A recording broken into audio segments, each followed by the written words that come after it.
In this video, we solve a problem on the topic mensuration. Here the problem is that find the length of the largest rod that can be placed in a room 16 meter long, 12 meter broad and 10 hole 2 by 3 meter high. Now we first draw a diagram of the room.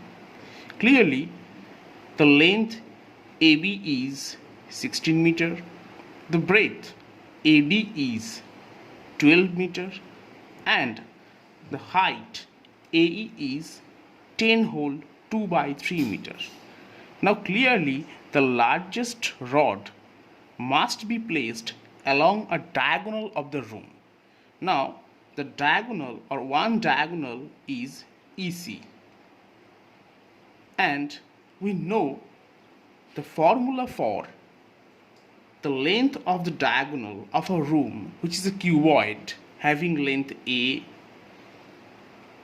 breadth B and height C, is obtained by the formula root over a square plus b square plus c square.